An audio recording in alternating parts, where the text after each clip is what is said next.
नमस्कार, मैं आशित त्यागी युग करवट यूट्यूब चैनल पर आपका स्वागत करता हूं। पहले पेश है आज का बुलेटिन।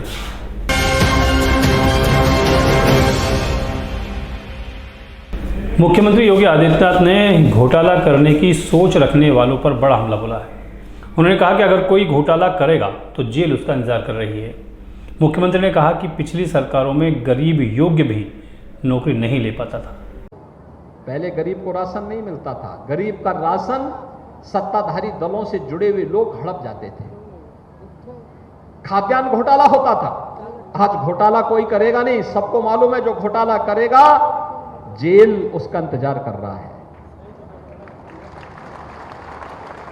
पहले नौकरी आती थी और गरीब का बच्चा, प्रतिभाशाली नौजवान देखता रह जाता था।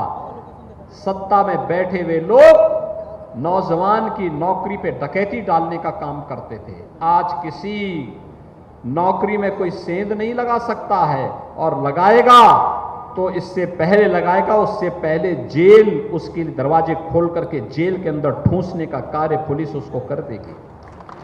16 जुलाई को नंदग्राम थाना क्षेत्र के गोदाम में लूट हुई थी। इस घटना को अंजाम देने वाले 8 आरोपियों को गिरफ्तार कर लिया गया है। गैंग का सरगना और उसका एक साथी अभी भी फरार है। हमको सूचना मिली थी कि एक फैक्ट्री कारोबारी की फैक्ट्री में लगभग 1000 किलो जो स्क्रैप का माल है उसको वहाँ के गार्ड को बंधक बना के लूट लिया गया। इसमें तत्काल ही हम लोगों ने अभियोग पंजीकृत कर लिया एवं टीमें बना दी थी। इसमें कल देर रात्रि हमको सफलता मिली है, जिसमें कि हम लोगों ने 8 लोग की गिरफ्तारी सुनिश्चित करी है। इसमें हम लोगों ने 2 कबाड़ी, 2 वाहन स्वामी और वाहन चालक और उसके अलावा 4 अन्य लोगों को गिरफ्तार करा, जिनको जेल भेजा। गाजियाबाद की समाजवादी पार्टी की महिला सभा ने महानगर कमेटी घोषित कर दी है। सपा महिला सभा के अध्यक्ष ऋतु खन्ना ने 6 उपाध्यक्ष, 1 महासचिव और 9 सचिव बनाए। गाजियाबाद में समाजवादी पार्टी के कार्यालय पर एक प्रेस वार्ता आयोजित की गई, जिसमें महिला सभा की महानगर कार्यकारिणी की घोषणा हुई। समाजवादी पार्टी के वरिष्ठ नेता और पूर्व एमएलसी जितेंद्र यादव, जिलाध्यक्ष फैजल हुसैन, महानगर अध्यक्ष वीरेंद्र यादव और महिला सभा की अध्यक्ष ऋतु खन्ना ने संयुक्त रूप से कार्यकारिणी की घोषणा की। व्यक्तिगत विश्वास है, पार्टी के आपकी टीम का विश्वास है। महानगर कमेटी में आशा कुशवाहा को महासचिव, पूजा कसाना को कोषाध्यक्ष बनाया गया है। उपाध्यक्ष पद पर सुनीता चौधरी, शन्नो कुरैशी, उर्मिला पटेल, मोहसिन खान, धर्मवती, रीना मलिक को चुना गया है। सुनीता पांचाल, सुमन सिंह, शाहीन अंजुम, शानू सैनी, रंजिता कुमारी, चमन जहां, पूनम शर्मा, गुड्डी श्रीवास्तव और नगमा सचिव बनी है। यहाँ मधु सागर शर्मा को महानगर कमेटी में विशेष आमंत्रित सदस्य बनाया गया है। पार्टी की वरिष्ठ नेता मधु चौधरी को प्रदेश सचिव नियुक्त किया गया है। ब्यूरो रिपोर्ट, युग करवट। गाजियाबाद विकास प्राधिकरण में आज समाधान दिवस का आयोजन किया गया। जीडीए सचिव राजेश कुमार सिंह के निर्देशन में अधिकारियों ने लोगों की समस्याओं को सुना। कुछ समस्याओं का मौके पर ही निस्तारण भी किया गया। जीडीए सभागार में समाधान दिवस का आयोजन किया गया। बड़ी संख्या में समाधान दिवस में शिकायत लेकर लोग पहुंचे। जीडीए सचिव राजेश कुमार सिंह के निर्देशन में हुए समाधान दिवस में बड़ी संख्या में लोगों ने अपनी शिकायतें दर्ज कराईं। बताया जा रहा है कि 2 दर्जन से अधिक शिकायतें दर्ज कराई गई हैं। इनमें अवैध कब्जे, म्यूटेशन आदि की समस्याएं ज़्यादा थीं। कई समस्याओं का तत्काल निस्तारण किया गया है। जो गंभीर शिकायतें हैं उनका समयबद्ध तरीके से निस्तारण होगा ताकि लोगों को राहत मिल सके। पिछले समाधान दिवस में जो भी शिकायतें दर्ज कराई गई थीं, यहाँ बताया गया है कि सभी शिकायतों का निस्तारण हो गया है। ब्यूरो रिपोर्ट, युग करवट। आज सावन का चौथा सोमवार रहा। शिव मंदिरों में श्रद्धालुओं की भारी भीड़ रही। प्रसिद्ध दुधेश्वर नाथ मंदिर में सुबह 3 बजे से ही भीड़ जुटनी शुरू हो गई थी। दोपहर तक जलाभिषेक का सिलसिला चलता रहा।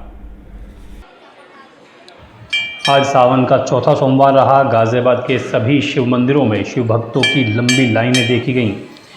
यहाँ के प्रसिद्ध श्री दुधेश्वर नाथ मंदिर में हजारों लोगों ने जलाभिषेक किया। सुबह करीब 3 बजे से ही मंदिर में भक्तों की लंबी लाइन लग गई थी, जो जस्सीपुरा मोड़ तक पहुँच गई।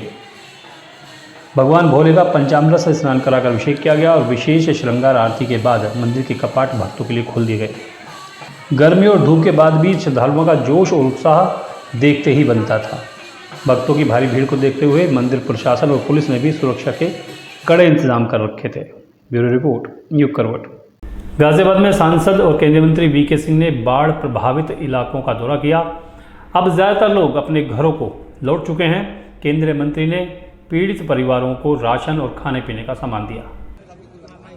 सांसद एवं केंद्रीय मंत्री वीके सिंह ने करहड़ा के बाढ़ प्रभावित लोगों से मुलाकात की।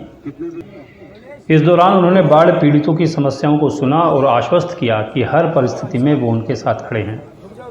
पीड़ितों के रहने, खाने और पीने की भी व्यवस्था कराई गई, साथ ही राशन भी बांटा गया।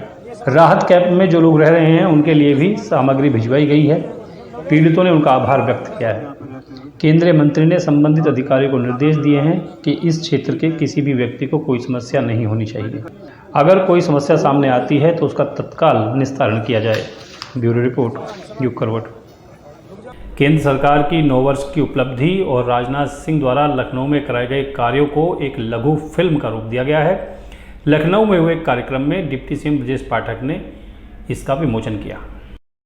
रविवार को लखनऊ में एक बड़ा कार्यक्रम देखने को मिला। रक्षा मंत्री राजनाथ सिंह के संसदीय क्षेत्र में हुए विकास कार्यों और मोदी सरकार की 9 वर्ष की उपलब्धियों की जानकारी आम जन तक पहुंचाने के लिए एक लघु फिल्म तैयार की गई है, जिसका विमोचन उप मुख्यमंत्री ब्रजेश पाठक, भाजपा के प्रदेश अध्यक्ष भूपेंद्र सिंह, केंद्रीय राज्य मंत्री कौशल किशोर, राज्यसभा सांसद अशोक वाजपेयी ने किया।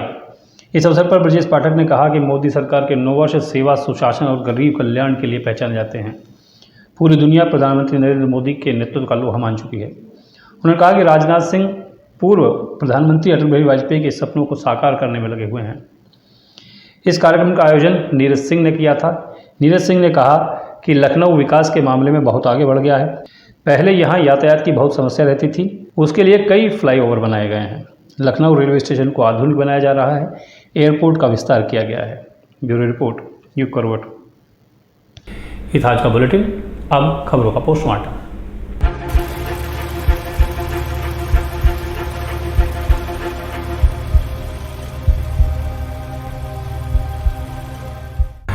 वाराणसी के ज्ञानवापी मामले में मुख्यमंत्री योगी आदित्यनाथ की एंट्री हो गई है। उन्होंने आज एक बड़ा बयान दिया। उन्होंने कहा कि ज्ञानवापी को मस्जिद कहना जायज़ नहीं है, इससे विवाद पैदा होता है। वहाँ की दीवारें चिल्ला चिल्ला कर कह रही हैं कि सत्य क्या है, वहाँ पर त्रिशूल किसने रखा। उन्होंने कहा कि मुस्लिम पक्ष को अपनी गलती को स्वीकार करके इसके समाधान का प्रस्ताव देना चाहिए। इस बयान के बाद राजनीति तेज हो गई है। ज्ञानवापी के तहखाने में मंदिर के शिखर का अवशेष मिलने की बात हुई थी। दरअसल यहाँ एडवोकेट कमिश्नर की मौजूदगी में इस पूरे परिसर का सर्वे हुआ था। उस सर्वे के बाद कुछ बातें छनकर आईं। बताया गया कि इस दौरान 3 दिन में टीम ने पूरी पड़ताल की। तहखाने के अंदर की बनावट, धार्मिक चिन्ह, दीवारों की कलाकृति, खंबे की फोटो और वीडियोग्राफी कराई। कार्रवाई पूरी होने के बाद कुछ लोगों ने साक्ष्यों को लेकर अपने अपने दावे किए। सूत्र बताते हैं कि एक तहखाने में मगरमच्छ का शिल्प, कमल और स्वास्तिक की आकृतियां देखकर सभी लोग दंग रह गए थे। तहखाने में मंदिर शिखर का अवशेष भरा होने के कारण सर्वे में दिक्कत आई। टीम में शामिल लोगों ने दावा किया कि ज्ञानवापी की दीवारों और पत्थरों पर कई चिन्ह मौजूद हैं। दीवारों पर अंकित आकृतियों की स्थापत्य शैली को रिकॉर्ड में लिया गया था। तहखाने में कमल स्वास्तिक चिन्ह मिलने की बात की गई थी। हालांकि मस्जिद पक्ष के वकीलों ने इस दावे को पूरी तरह खारिज किया था। ये सर्वे 14 से 16 मई के बीच हुआ था। सर्वे के आखिरी दिन ज्ञानवापी के वजूखाने में शिवलिंग मिलने का दावा किया गया था, इसलिए इसे मुस्लिम पक्ष ने फव्वारा बताया था। अब जब मुख्यमंत्री योगी आदित्यनाथ का बयान आया है तो इस पर राजनीति होनी लाजमी है। बरेली में गैर पारंपरिक कांवड़ यात्रा निकालने को विवाद हुआ, उपद्रव बढ़ गया, कानून की व्यवस्था बिगड़ने लगी तो वहां के एसएसपी प्रभाकर चौधरी ने हालात संभालने के लिए लाठीचार्ज करा दिया। आधे घंटे में बरेली की कानून व्यवस्था सुधर चुकी थी और 4 घंटे बाद प्रभाकर चौधरी का तबादला हो गया। 2010 बैच के आईपीएस अधिकारी हैं प्रभाकर चौधरी। उनके लिए ट्रांसफ़र कोई नई बात नहीं है। बताते हैं कि बीते 8 साल में ही 15 जिलों की वो कमान संभाल चुके हैं और इस दौरान 18 बार उनका तबादला हुआ है। वो मूलतः अम्बेडकर नगर के रहने वाले हैं। बेसिक ट्रेनिंग खत्म करने के बाद प्रभाकर चौधरी बतौर अंडर ट्रेनिंग एएसपी नोएडा में रहे थे। इसके बाद उन्होंने एएसपी आगरा और फिर जौनपुर और फिर वाराणसी में भी काम किया। कानपुर नगर के एसपी सिटी रहे। जिले की बात की जाए तो प्रभाकर चौधरी की पहली पोस्टिंग यूपी के आखिरी छोर बसे जिले ललितपुर से हुई थी। जनवरी 2015 में आईपीएस अधिकारी को ललितपुर का एसपी बनाया गया था और दिसंबर 2015 में यानी कि 11 महीने बाद ही वो वहाँ से हटा दिया गया था। ललितपुर से हटने के बाद प्रभाकर चौधरी इंटेलिजेंस मुख्यालय में पोस्ट किए गए। 13 जनवरी 2016 को यूपी के सबसे चर्चित जिलों में शुमार देवरिया का उन्हें कप्तान बनाया गया। यहाँ उनकी तैनाती 18 अगस्त 2016 तक रही। देवरिया के बाद प्रभाकर चौधरी सीधे बलिया के एसपी बने। वहाँ पर 15 अक्टूबर 2016 यानी 2 महीने तक वो ड्यूटी पर रहे, फिर हटा दिए गए। कानपुर देहात का कप्तान उन्हें बनाया गया, लेकिन तब तक सत्ता परिवर्तन हो गया। भाजपा सत्ता में आई तो 18 अप्रैल 2017 को प्रभाकर चौधरी का कानपुर से 5 महीने बाद ही तबादला कर दिया गया था और उन्हें एटीएस में भेज दिया गया था। 23 सितंबर 2017 तक प्रभाकर चौधरी यूपी एटीएस में तैनात रहे। 24 सितंबर 2017 को प्रभाकर चौधरी को बिजनौर जिले का कप्तान बनाया गया। बिजनौर में 6 महीने वो पूरे नहीं कर पाए थे, उन्होंने हटा दिया गया था। बिजनौर से ट्रांसफ़र होने के 3 दिन बाद प्रभाकर चौधरी को मथुरा जैसे एक बड़े जिले में पुलिस का कप्तान बनाया गया। मथुरा में कई पुरानी लूट की घटनाओं का उनके कार्यकाल में खुलासा हुआ। बड़े चांदी व्यापारियों के अवैध धंधों पर नकेल कसी गई। अपराधियों के लिए जीरो टॉलरेंस की नीति का पालन कर वो काम कर रहे थे। स्थानीय नेताओं से उनकी बन नहीं रही थी। 3 महीने बाद ही उनका तबादला हो गया। मथुरा से प्रभाकर चौधरी को सीतापुर भेजा गया। 30 जून 2018 को प्रभाकर चौधरी सीतापुर के एसपी बनाए गए, लेकिन वहाँ भी वो 6 महीने पूरे नहीं कर पाए और 8 दिसंबर 2018 को उनका ट्रांसफ़र कर दिया गया। एसपी चौधरी के कार्यकाल में सीतापुर में एक मामूली विवाद, थाने में घुसकर वकीलों ने उपद्रव मचाया था। पुलिसकर्मियों के साथ मारपीट हुई थी। सीतापुर के बार अध्यक्ष के ऊपर लूट का केस दिखाकर जेल भेज दिया गया था। इस मामले के बाद ही प्रभाकर चौधरी को वहाँ से हटाकर बुलंदशहर भेज दिया गया। 9 दिसंबर 2018 को बुलंदशहर के एसपी बने थे, लेकिन वहाँ 2 महीने रहे। उसके बाद उन्हें एसपी जीआरपी झांसी बनाया गया। प्रभाकर चौधरी जीआरपी में थे तभी सोनभद्र का ओबाकांड हो गया। जमीन विवाद के पुराने मामले में पुलिस और पब्लिक के बीच पथराव और फायरिंग हो गई। कानून व्यवस्था बिगड़ने लगी तो सरकार ने तुरंत प्रभाकर चौधरी को 4 अगस्त 2019 को सोनभद्र का कप्तान बना दिया, लेकिन 2 महीने बाद ही सोनभद्र से हटाकर उन्हें प्रधानमंत्री के संसदीय क्षेत्र वाराणसी का एसएसपी बनाया गया। 7 जुलाई 2020 तक वाराणसी के एसएसपी रहे, फिर मुरादाबाद चले गए। मुरादाबाद 9 महीने रहे, वहाँ से मेरठ के एसएसपी बनाए गए। 8 महीने में 18 तबादले हुए। मेरठ एक ऐसा अकेला जिला उनके कार्यकाल का है जहाँ उन्होंने 1 साल पूरा किया। आगरा में वो 5 महीने तक रहे। आगरा से हटकर पीएससी सीतापुर गए। बरेली के एसपी बने 12 मार्च 2023 को, लेकिन बरेली में भी प्रभाकर चौधरी 4 महीने रह पाए और 30 जुलाई को बरेली एसएसपी से हटाकर उन्हें 32वीं वाहिनी लखनऊ का सेनानायक बना दिया गया है। प्रभाकर चौधरी को लेकर एक किस्सा बड़ा मशहूर है। दरअसल प्रभाकर चौधरी एनएसजी की कमांडो की ट्रेनिंग भी ले चुके हैं, इसलिए वो अपने फिटनेस का बहुत ध्यान रखते हैं। सपा सरकार ने प्रभाकर चौधरी को अक्टूबर 2016 में कप्तान कानपुर देहात का एसपी बनाया था, तो वो एक छात्र की तरह पिट्ठू बैग लेकर ड्यूटी ज्वाइन करने पहुंचे थे। एक बार वो एक फरियादी बनकर थाने पहुंचे और एक साइकिल चोरी की एफआईआर लिखाने की कोशिश उन्होंने की, लेकिन कोई भी पुलिस वाला उनको पहचान नहीं पाया था। 2024 में भारत ही नहीं अमेरिका में भी चुनाव होना है और अमेरिका के इस चुनाव में भी भारत का जिक्र आ रहा है। डोनाल्ड ट्रंप ये चुनाव लड़ेंगे, वो इस बात को कह चुके हैं। ट्रंप को बाइडेन के खिलाफ मुकाबला करने के लिए बहुत मजबूत उम्मीदवार भी माना जा रहा है, लेकिन कुछ भारतीय ऐसे हैं जो डोनाल्ड ट्रंप की मुश्किलें बढ़ा सकते हैं। दरअसल भारतीय मूल के विवेक रामास्वामी, निक्की हेली और हर्षवर्धन सिंह पूर्व अमेरिकी राष्ट्रपति डोनाल्ड ट्रंप के खिलाफ चुनाव लड़ने का ऐलान कर चुके हैं। हालांकि कानूनी चुनौतियों का सामना करने के बावजूद 2024 के लिए रिपब्लिकन पार्टी के नामांकन की दौड़ में ट्रंप सबसे आगे हैं। जल्द ही राष्ट्रपति पद के उम्मीदवार को लेकर बैठक पार्टी की होने वाली है।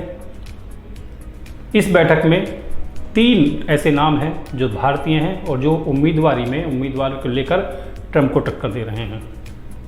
निक्की हेली जो नाम आ रहा है, दक्षिण कैरोलिना की पूर्व गवर्नर, अमेरिका में ट्रंप की पहली राजदूत निक्की हेली रिपब्लिक पार्टी की एकमात्र महिला उम्मीदवार इस बार हैं।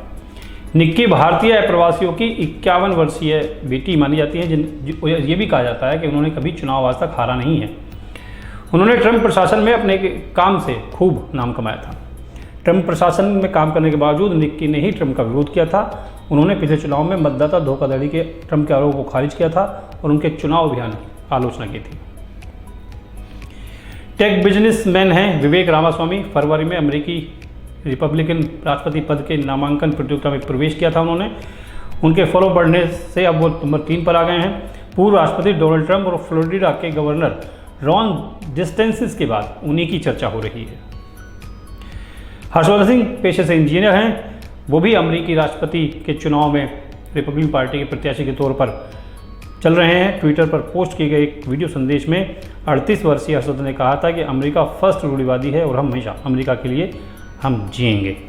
हर्षवर्धन 2017 से और 21 में न्यू जर्सी के गवर्नर के लिए, 2018 में हाउस सीट के लिए और 2020 में सीनेट के लिए रिपब्लिकन पार्टी के प्रत्याशी की दौड़ में रहे हैं, लेकिन उन्हें सफलता नहीं मिली। तो डोनाल्ड ट्रंप को अगर राष्ट्रपति का चुनाव लड़ना है, रिपब्लिकन पार्टी का प्रत्याशी बनना है, तो उन्हें पहले इन 3 भारतीयों से निपटना होगा, मुकाबला करना होगा, इनको पछाड़ना होगा, तभी उनकी तमन्ना पूरी हो सकती है।